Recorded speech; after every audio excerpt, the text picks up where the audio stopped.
ओम नमो भगवते वासुदेवाय। ओम भगवते वासुदेवाय।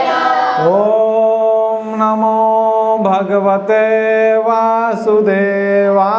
ओम नमो भगवते वासुदेवाय। ओम नमो भगवते वासुदेवाय। ओम नमो भगवते वासुदेवाय। ओम अज्ञानतिमिरन्धस्य ज्ञानञ्जनशलाकया चक्षुर्मिलितं येन तस्मै श्रीगुरवे नमः। श्रीचैतन्यमनोभीष्टं स्थापितं येन भूतले स्वयं रूपकदा मह्यं ददाति स्वपदान्तिकं। श्रीकृष्ण चैतन्य प्रभु नित्यानंद श्री अद्वैत गदाधर श्रीवासादि गौर भक्तवृंद। हरे कृष्णा कृष्णा कृष्णा हरे हरे, हरे राम राम राम हरे हरे। हरे कृष्णा। कृष्ण भावनामृत में सभी भक्तों का स्वागत है। आज हम दूसरे अध्याय का 50वां श्लोक लेंगे। उस दूसरा अध्याय मतलब गीता का सार, जिसमें भगवान ने संपूर्ण गीता का सार बता दिया है। तो उस सार में आज हम आगे बढ़ेंगे। दूसरे अध्याय का 50वां श्लोक लेंगे। बुद्धि युक्तो जहातीह, बुद्धि युक्तो जहातीह,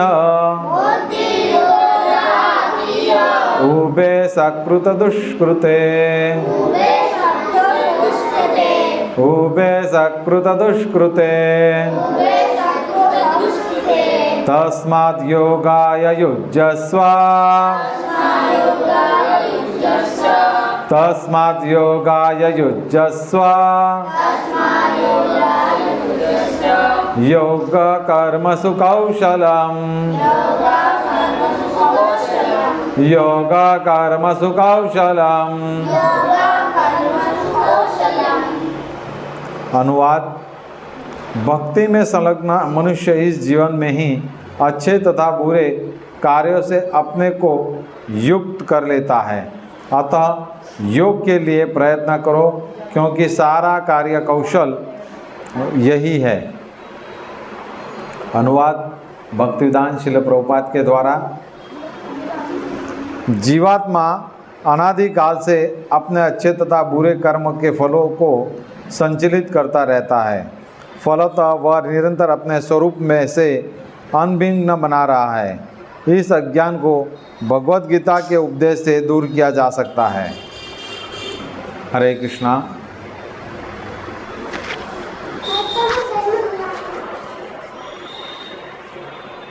हरे कृष्णा।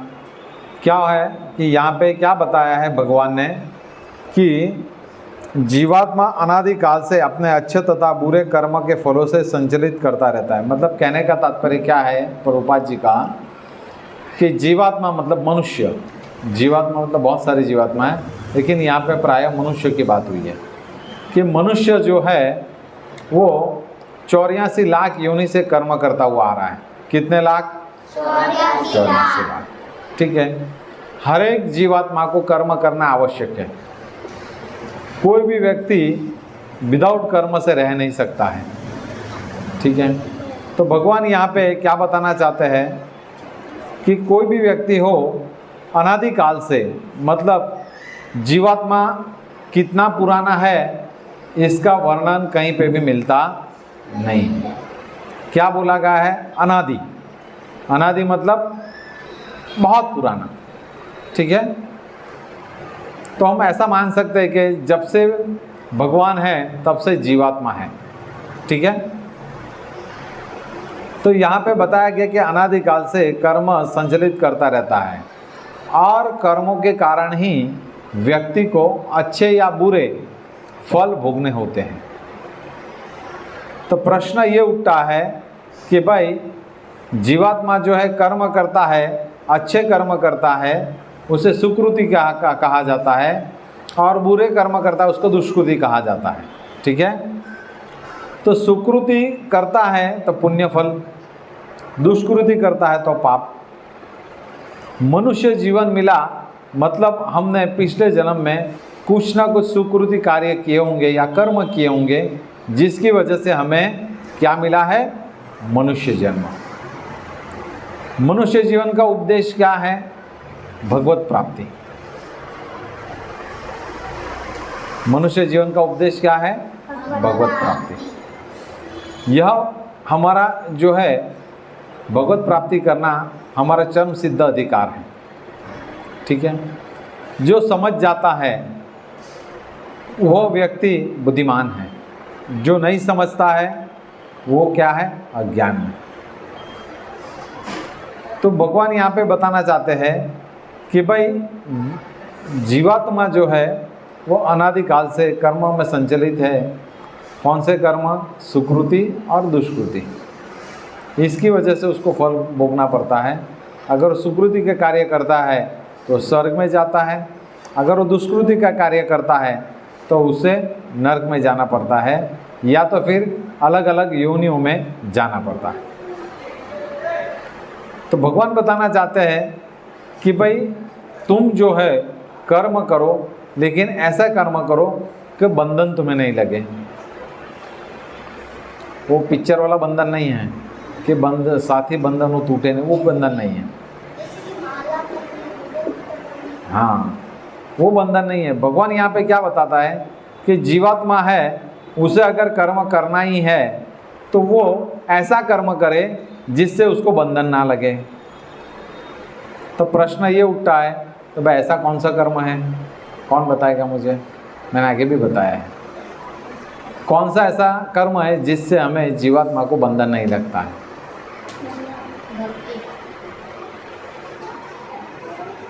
भक्ति। और हाँ, और बोलो वर्षा। शुद्ध भक्त की सेवा करना। हाँ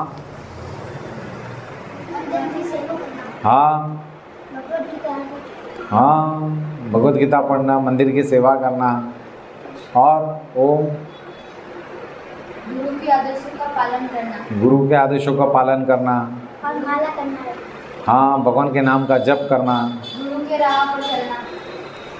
भगवान ने जो उपदेश दिया है उसको आत्मसात करना।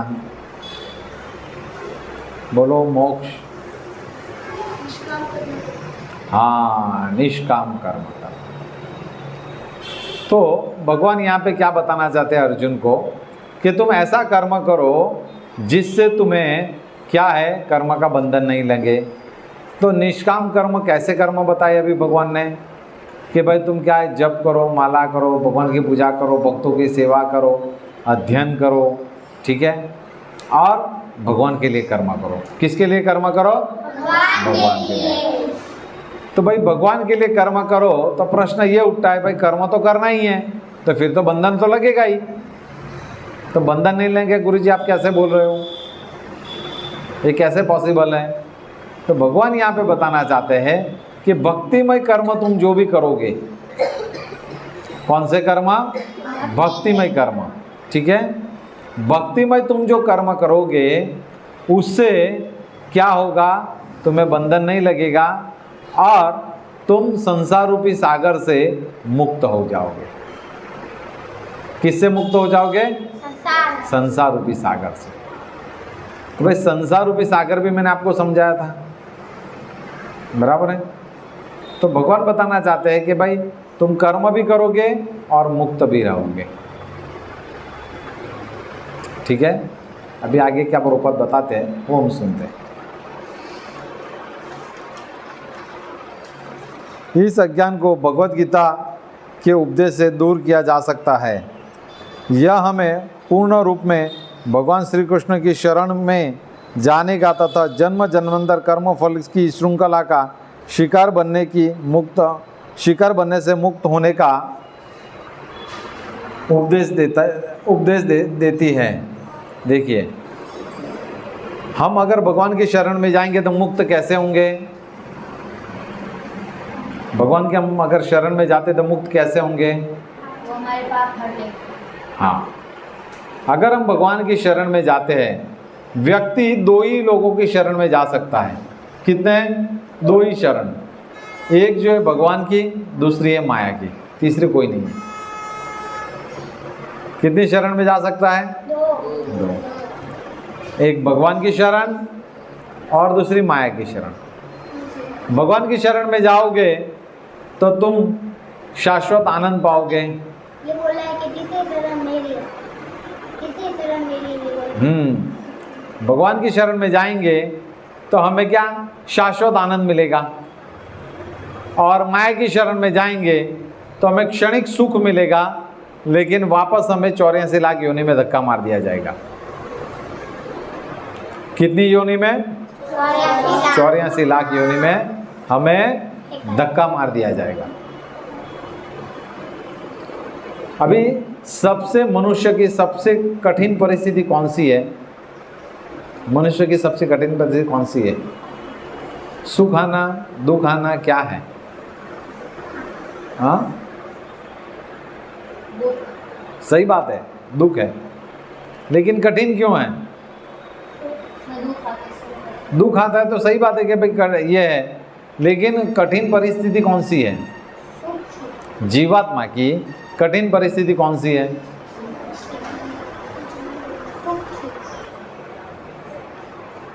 दुख की तो है, लेकिन कठिन परिस्थिति क्या है?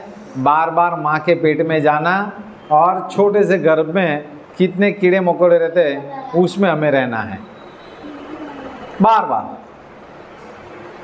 जितनी बार हमें जन्म मिलेगा उतनी बार हमें माता पिता मिलेंगे, माता पिता मिलेंगे तो हमें छोटे से गर्भ में हमको रहना है। अगर हमें एक रूम में कोई बंद कर देगा 6 महीने के लिए या 9 महीने के लिए, हम रह पाएंगे क्या? नहीं। क्यों? सब कुछ तो मिलता है, खाना पीना।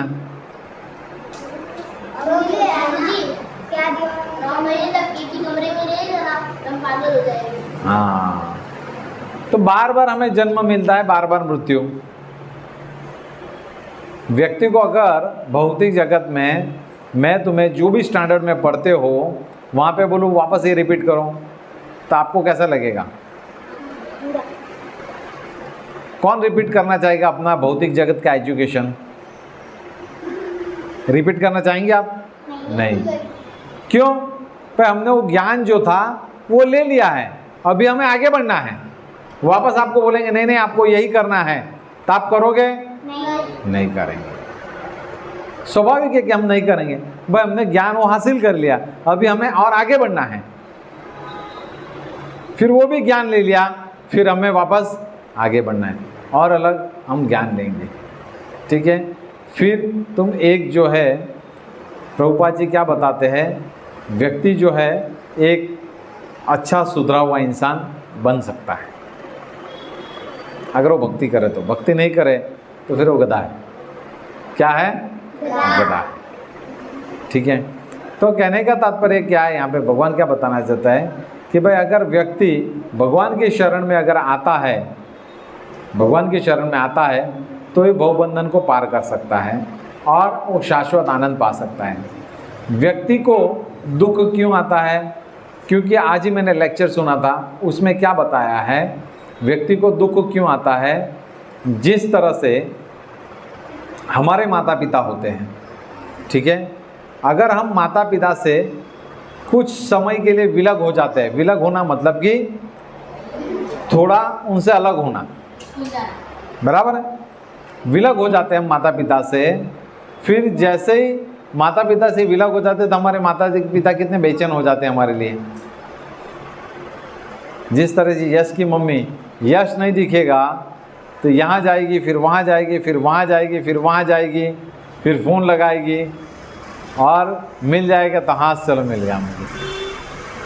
उसी तरह हर एक के माता पिता, हर एक व्यक्ति के माता पिता बेचैन हो जाते हैं। आज ओम की मम्मी आई थी कि गुरुजी आप बताइए वो स्कूल जावे, क्यों वो स्कूल जाने को ना बोल रहा है। फिर दिशांग की मम्मी आई थी, बोले गुरुजी बताइए कि वो स्कूल जावे। तो कहने का तात्पर्य क्या है, हर एक माता पिता को अपने बच्चों की केयर लेने का अधिकार है और उनका कर्तव्य है। क्या है? उनका कर्तव्य है। तो उसी तरह से अगर हम भगवान की शरण छोड़ के किसी और की शरण में जाएंगे तो हम बच्चे तो भगवान के हैं, तो भगवान नहीं ढूंढेंगे हमें। किसी और की शरण में हम जाएंगे तो भगवान भी हमें ढूंढने आते हैं, इसलिए भगवान हमें क्या भेजते हैं? दुख भेजते हैं।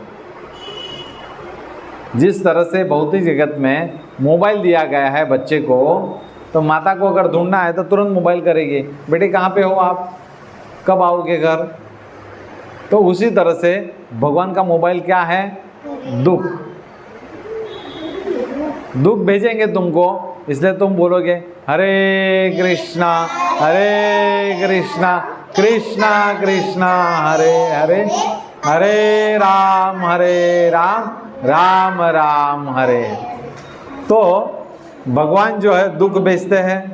दुख भेजने के बाद जीवात्मा जो है पांडा के पास जाता है कि भाई हमारे पास ऐसा क्यों हुआ है, हमसे कौन सा अपराध हुआ है, आप हमें बताइए।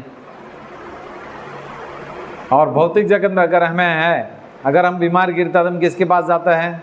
मोची के पास जाएंगे, टेलर के पास जाएंगे, कि डॉक्टर के पास जाएंगे? नहीं, मोची के पास जाएंगे। नहीं, हाँ, तो हम डॉक्टर के पास जाते हैं। क्यों डॉक्टर के पास जाते हैं? क्योंकि वो व्यक्ति सही है जो हमें ठीक कर सकता है। तो उसी तरह से भगवान जो हमें दुख भेजते हैं हमारी कार्यक्षमता के अनुसार, हमारे कर्म के अनुसार, जिससे क्या है, व्यक्ति जो मेरे से विलग होगा है मेरा बच्चा, वो एटलीस्ट मेरे पास आएगा। और दुख भेजते हैं तो हम क्या करते हैं? प्रभु जी आज तो हमारी बोर्ड की एग्जाम है, आज माला हम नहीं करेंगे। गुंडीचा मार्जन में जाने थे, प्रभु जी नहीं हमारी तो स्कूल है, हम तो नहीं जाएंगे। और कोई बच्चे बोलते प्रभु जी हमें माता जी ने मना किया था, लेकिन माता जी ने खाना खाने से मना नहीं किया था। हमने 2 टाइम की जगह हमने 4 टाइम खाना खा लिया था। हमें समझना है। देखिए, जब तक हमारे में, हरे कृष्णा, जब तक हमारे में सेवा का भाव नहीं आएगा, भगवान के प्रति प्रेम उत्पन्न नहीं होगा, तब तक हम आध्यात्म में प्रगति नहीं कर सकते। जब तक आप मैच्योर्ड नहीं होंगे, आपको मैथ साइंस नहीं आएगा, तो आगे के क्लास में आपको एडमिशन मिलेगा क्या? नहीं। मिलना चाहिए। भाई देखो, मैं तो रोज स्कूल आता हूँ, भले गप से लगाता हूँ, प्रजल की बातें करता हूँ, एग्जाम नहीं देता हूँ, मुझे आगे बढ़ाओ। बढ़ाएंगे वो लोग? नहीं। क्यों नहीं बढ़ाएंगे? एग्जाम नहीं दिया। हाँ, तो उसी तरह से यहाँ पे भी भगवान बताते हैं कि भाई तुम मेरे अंश हो, तुम मुझसे विलग कैसे हो गए? तुम उस घर में मत जाओ, वहाँ पे जाओगे तुम गिर जाओगे। क्यों? वापस और आगे चले जाओगे। हमें जाना है यहाँ से स्टेशन जाने के लिए सारा दरवाज़ा, दिल्ली गेट और स्टेशन, ठीक है। अगर हम यहाँ से सारा दरवाज़ा न जाके कड़ोदरा चले जाएंगे तो हम स्टेशन पहुँचेंगे क्या? नहीं। जो हमारा गंतव्य है उससे हम उलट दिशा में चले जाएंगे या विरुद्ध दिशा में चले जाएंगे तो हम हमारे गंतव्य पर पहुँचेंगे? नहीं पहुँचेंगे। क्यों नहीं पहुँचेंगे? क्योंकि हमें जाना है पूर्व में और हम पश्चिम में जाएंगे तो हम कैसे पहुँचेंगे? हमें पूर्व में ही जाना पड़ेगा। उसी तरह से भगवान यहाँ पे बताना चाहते हैं कि तुम मेरे बच्चे हो, तुम मेरे पास आ जाओ, बराबर है। क्यों? हमारे वो परम पिता है, परम सत्य है। अगर हम उनके पास नहीं जाएंगे तो उनको कितना बुरा लगेगा। आप अभी सभी बच्चे हैं, सबको बच्चों को मैं अभी ऊपर रूम में बंद कर दूंगा तो आपके माता पिता कितने चल विचल हो जाएंगे कि नहीं होंगे? हाँ, ढूंढने लगेंगे। फिर क्या करेंगे?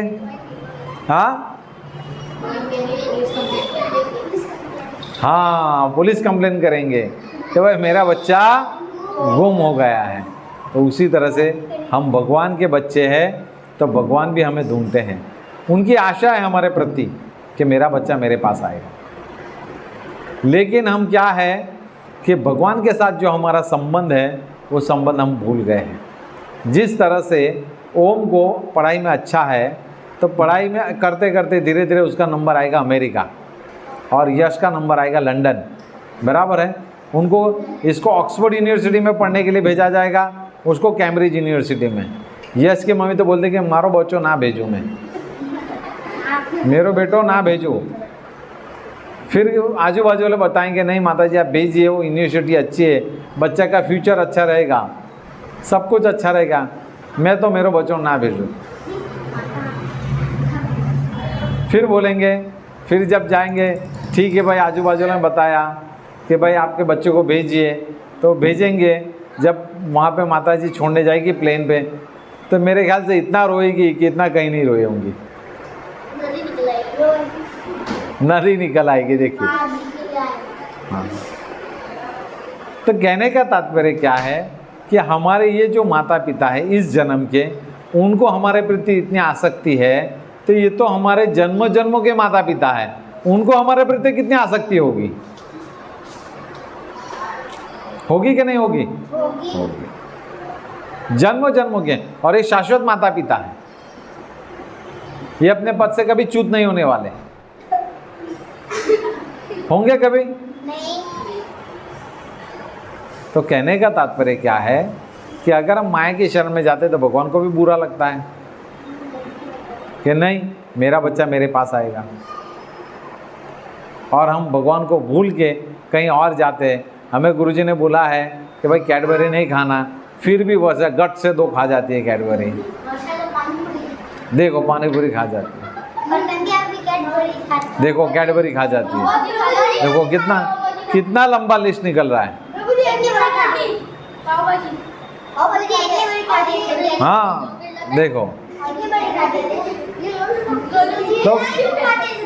तो कहने का तात्पर्य क्या है कि हम क्या करते हैं इस माया जगत में, हरे कृष्णा हरे कृष्णा, हम माया जगत में इतने रचे पचे हैं कि हम भगवान को ही भूल गए हैं। किसको भूल गए हैं? और मासी को मम्मी बना दिया है और मम्मी को मासी बना दिया।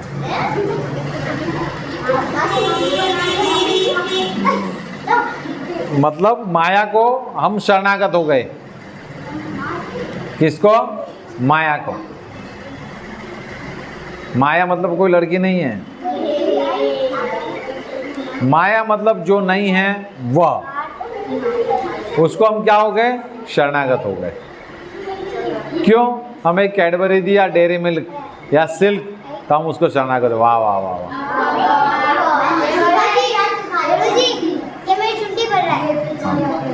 तो कहने का तात्पर्य क्या है कि यहाँ पे भगवान बताना चाहते हैं कि भाई तुम मेरे बच्चे हो, तुम मेरे पास आओ। आगे क्या बताना चाहते हैं? अतः अर्जुन को कृष्ण भावनामृत में कार्य करने के लिए कहा गया है, क्योंकि कर्मफल के शुद्ध होने का यही प्रक्रिया है। देखिए भगवान यहाँ पे क्या बता रहे हैं? बुद्धि योग। कौन सा योग बता रहे हैं? जिस तरह से 10th का एग्ज़ाम हो और टीचर में अगर गुरुजी आ जावे और पूछा जाए भाई चैतन्य महाप्रभु का जन्म क्या हुआ था, और सब मेरे स्टूडेंट वहाँ पे बैठे हैं, तो वर्षा पहले क्या बोले? गुरुजी गुरुजी ये क्या है?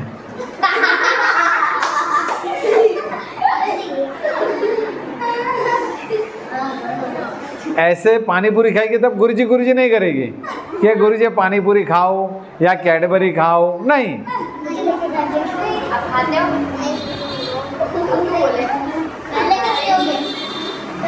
तो कहने का तात्पर्य क्या है कि भगवान जो है क्या बताना चाहते हैं इस माध्यम से हमें कि भाई तुम मेरे शरणागत हो जाओ और तुम ऐसा कर्म करो जिससे तुमको बंधन ना लगे। तुम्हें अगर कुछ पानी पूरी भी खानी है तो तुम अपने घर पे बनाओ, भगवान को भोग दिखाओ और तुम ग्रहण करो।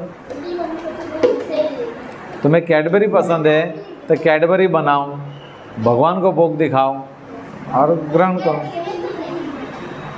लेकिन हम क्या करते हैं कि हम बाहर वो इतनी गंदी पाव भाजी बनाता है, इतनी गंदी पानी पूरी बनाता है, उस पे हम इतने आसक्त है कि हमें देखिए कि अभी एक एक लोग बताएंगे कि मैं ठेले की नहीं खाती हूँ, दुकान की खाती हूँ। एक बोलेगा दुकान की नहीं खाती हूँ, ठेले की खाती हूँ। ठेले पे देखो इस तरह से हमारी क्या है, दुर्गति है। भगवान ने पिछले श्लोकों में क्या बताया है, यज्ञ शिष्टा स्नेहसंते मुच्यते सर्वक्लिम्बशे। भगवान बताते हैं कि जो भी व्यक्ति मुझे भोग बगाए अगर कोई ग्रहण करता है तो वो पाप खा रहा है। क्या खा रहा है? लेकिन वर्षा क्या सोचते कि खा लो ना, क्या फर्क पड़ता है, हम माला कर लेंगे, लेकिन माला करने में भी ठिकाना नहीं है। तो भगवान हमें बता चुके हैं कि यज्ञ शिष्टे स्नेह सिंतो मुच्यते सर्वक्लिम्बशे। हाँ देखो देखो देखो, देखो। तो कहने का तात्पर्य क्या है यहाँ पे कि हम जो है ना माया से इतने वशीभूत है कि हम माया के इतने वशीभूत होने के कारण हम कुछ भी करने को तैयार हो जाते हैं, मोहवश। हमें इतना मोह है कि हमें खड्डे में गिर रहे तो भी हमें पता नहीं है, और वो भी ऐसा खड्डा है कि 84 लाख योनि में फेंकने वाला है, फिर भी हम वहाँ पे जाने को तैयार हैं, वो भी बेसब्री से। हाँ हाँ कोई बात नहीं, क्या दिक्कत है। पहले जाएगा तो कैडबरी वाला जाएगा, उसके साथ हम जाएंगे तो क्या दिक्कत है, पानी पूरी वाला जाएगा। तो कहने का तात्पर्य क्या है, भगवान बताना चाहते हैं इस श्लोक के माध्यम से कि भाई तुम जो है ऐसे कर्म करो जिससे क्या तुम्हें कर्म का बंधन नहीं लगे। तो भगवान यहाँ पे बुद्धि योग दे रहे हैं और कौशल बता रहे हैं कि तुम योगस्थ मतलब भक्ति में स्थित रह के कर्म करो। तुम भक्ति में स्थित रह के कर्म करो। जिस तरह से हम भौतिक जगत की पढ़ाई करने जाते हैं तो हमारा उद्देश्य क्या होना चाहिए दिशान? हम अगर भौतिक जगत में पढ़ाई करने जाते हैं तो हमारा उद्देश्य क्या रहना चाहिए? भोग का या तपस्या का या आध्यात्मिक, क्या हमारा रहना चाहिए? हाँ, तो आध्यात्मिक अगर हमारा भाव रहेगा और भले हम भौतिक जगत के ज्ञान लेवे, लेकिन हमको उसको भगवान के लिए भगवान के लिए उसको उपयोग करना चाहिए। कैसे? अच्छी रंगोली बना के, अच्छे फूलों का श्रृंगार करके, अच्छे भगवान को ड्रेसिंग करके हमें करना चाहिए। तब हमें ये भौतिक जगत का जो बंधन है वो हमें नहीं लगेगा। यही श्लोक में भगवान यही बताना चाहते हैं कि तुम जो भी कर्म करते हो वो कर्म तुम मेरे लिए करो, लेकिन किससे करो? बुद्धि से करो।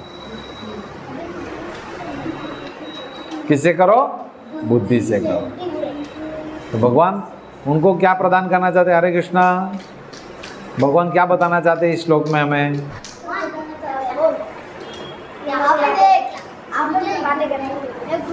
भगवान हमें बुद्धि दे रहे, बुद्धि योग। क्या दे रहे हमें? बुद्धि योग। कि व्यक्ति अपने कर्म ऐसे करे जिससे वो कर्म बंधन में नहीं फंसे और निष्काम कर्म करते हुए आत्म साक्षात्कार की ओर वो आगे बढ़े। हमने बार बार बताइए जटायु जो महाराज थे, बराबर है। सीता माता और रावण जब सीता माता को लेके जा रहे थे रावण, तब जटायु ने उनके साथ हल्ला बोल किया, बराबर है। हल्ला बोल करके उनके साथ युद्ध किया। युद्ध में वो हार गए, फिर भी उन्होंने कर्म जो है वो आध्यात्मिक कर्म किया, फिर भी उसका रिजल्ट उसको क्या मिला? 100%। अगर भौतिक जगत में हम अगर सब कुछ करें लेकिन एग्ज़ाम देने नहीं जाएंगे तो हम पास होंगे? नहीं। क्यों? हमें तो सब कुछ आता है, लेकिन आध्यात्मिक जगत में आएगा अंडे का। अगर हम आध्यात्मिक जगत में अगर थोड़ा भी कर्म करते हैं, निष्काम कर्म, तो उससे हमें क्या है कि शाश्वत आनंद प्राप्त होता है और हम भगवान की ओर आगे बढ़ते हैं और भगवान का साथ हमारा जो संबंध है, दिव्य संबंध, उसको हम धीरे धीरे धीरे जागरूक करते हैं और हमारे जो हृदय में काम, क्रोध, मोह, लोभ ये जो है ये बैठे हैं। ये कौन है? हमारे बैठे दुश्मन है। हमारे हृदय में मोक्ष कौन बैठा है? दुश्मन।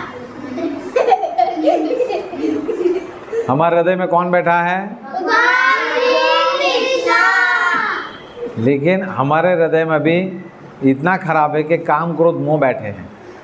वो एक दूसरे के साथ मस्ती कर रहे हैं, हम उनको मस्ती करने के लिए आमंत्रित करें, हाँ करो करो कोई दिक्कत नहीं, और उसकी वजह से व्यक्ति परेशान होता है और परेशान होकर व्यक्ति फेडअप हो जाता है। तो भगवान बताना चाहते हैं तुम ऐसा कर्म करो, मेरे लिए कर्म करो, जिससे क्या है तुम बहुबंधन में नहीं फंसोगे।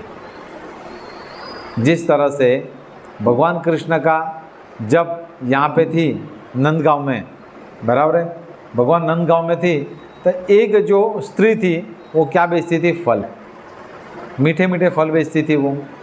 तो कंस के जो सैनिक थे उसके फल, एक बाज़ार होता था, जिस तरह से हमारे उधर मार्केट लगता है वैसे एक बाज़ार होता था, वहाँ पे बैठती थी और बहुत अच्छे अच्छे फल थे।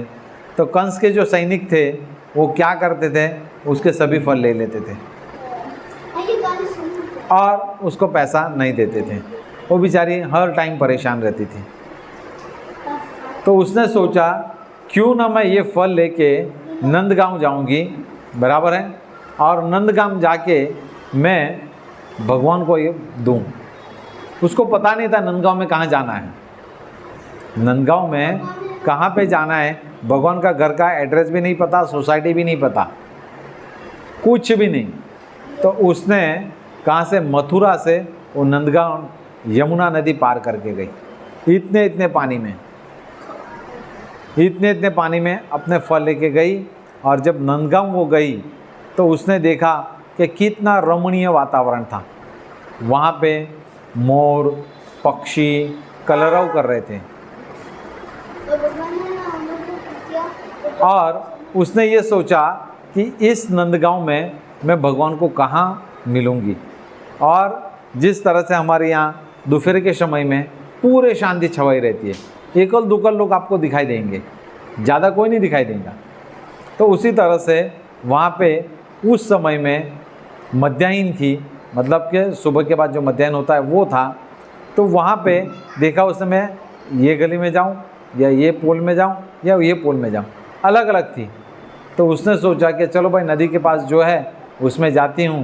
तो बहुत सारे झाड़ थे, पक्षी कलरव कर रहे थे और वो ज़ोर से बोलने लगी, फल ले लो, फल ले लो, मीठे मीठे फल ले लो। ऐसे सुनते ही भगवान जो है कृष्ण बाहर आए। कैसे बाहर आए? उनके पाँव में छोटी सी जो थी घुंघरियाँ लगाई थी, खन खन खन। तो खन खन करके भगवान बाहर आए। लेकिन भगवान जो थे वो स्वरूप में एकदम छोटे थे, वो देख नहीं सकती थी। जिस तरह से हमारी सोसाइटी में अभी पीछे भीत बन रही है, तो उस तरफ कौन हम कैसे देख सकेंगे? लेकिन भगवान देख सकते हैं, क्योंकि भगवान तीनों गुणों से परे हैं। तो जिस तरह से हमारा गेट लगा हुआ आता है बराबर दोपहर के समय, तो वैसे ही भाई फल ले लो। तो उसने अलग अलग अलग गली में जाके फिर वही मकान पे आई। उसने सोचा कि यहाँ पे मैं पहले जाती हूँ, देखती हूँ, अगर कोई मिलता है तो ठीक है, नहीं मिलता है तो मैं ऐसा समझूंगी भगवान ने मेरे लिए तपस्या करने को रखा है और आज मैं उपवास करूँगी। तो वो पहला घर गई, वहाँ पे उसने अंदर गई, ज़ोर ज़ोर से बोली कि आप फल लियो, फल ले लो, फल ले लो। तो तुरंत ही भगवान बाहर आए और वो जो फल बेचने वाली थी भगवान को देख के इतनी मंत्र मुक्त हो गई कि वो जो फल बेचने आई थी उसने वो छोड़ दिया और भगवान को ही देखती रही। क्यों? भगवान इतने स्वरूपवान हैं, सर्व आकर्षण हैं, सभी को आकर्षित करने वाले। देखती रही। फिर उसने बोला कि आप फल लेंगे, तो भगवान ने बोला कि मुझे सब फल दे दो, मुझे सब फल दे दो। तो उसने छोटे छोटे अच्छे बैरी, चीज़, अलग अलग फल जो थे, वो सब फल जो थे धीरे धीरे, भगवान की मुट्ठी छोटी थी, धीरे धीरे उसने दिए। छोटी छोटी बैरी थी, फिर आपको बताऊँ जामुन थे अलग अलग प्रकार के, वो उसने दिया। तो भगवान की मुट्ठी छोटी, भगवान जाते अंदर वापस आते जाते, तो उसी तरह से भगवान ने सभी फल ले लिए। और भगवान देखियो ददामी प्रति गुह्याति, भगवान कभी भी अगर हम कर्म करते तो भगवान नहीं भूलते हैं। तो भगवान ने अपने मुठ से कुछ चावल के दाने, अभी छोटी सी मुठ में कितने आएंगे, छोटे से, लेकर वो औरत के पास दौड़े। तब तक तो बहुत सारे गिर गए, 2-4 जो दाने थे वो औरत की इसमें डाल दिए, कटोरी थी छोटी, उसमें भगवान ने डाल दी, टोकरी में, वो टोकरी में डाल दिया उन्होंने। और वो जो फल वाली थी वो भगवान के साथ बातें कर रही थी, और उसने भगवान को बोला कि आप मुझे एक बार माँ बोलिए। क्या बोलो? मैया। देखिए इन्होंने क्या बोला? मैया बोलेंगे।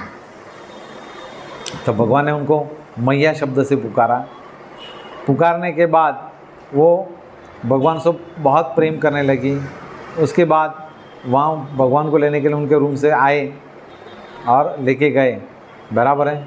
और कुछ पैसे का व्यवहार नहीं हुआ, लेकिन जब टोकरी उसने देखा तो पूरी टोकरी जवेरात सोने से भर गई थी। वो घर गई, घर जाके उसने देखा कि सब सोना ही सोना, हीरे जवेरात सोना। तो वो इतना पछतावा करने लगी कि भगवान को मैंने तो पूर्ण श्रद्धा से सब कुछ दिया और भगवान ने मुझे एक व्यापारी समझा। फिर भगवान वहाँ प्रसन्न है और उसके बताया कि आपने जो भी कर्म किया है उसका फल आपको मिलेगा, लेकिन ये ऐसा मत समझो कि भगवान ये तुम्हें दिया। तो कहने का तात्पर्य क्या है ये कथा का, कि भगवान के लिए अगर हम कर्म करते तो भगवान कभी भी भूलते नहीं है। लेकिन भौतिक जगत में हम कर्म करते हैं, अगर अच्छा कितना अच्छा भी कर्म करेंगे तो लोग हमें भूल जाते हैं।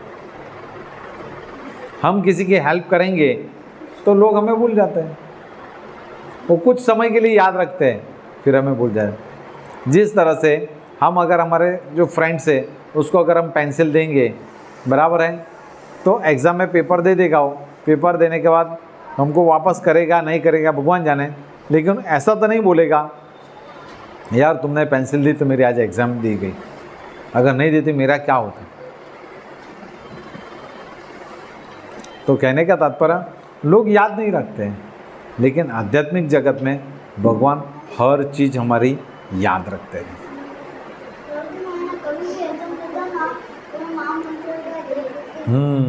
इसलिए हमें कभी भी अगर एग्ज़ाम दे तो हमें महामंत्र का जप करना चाहिए।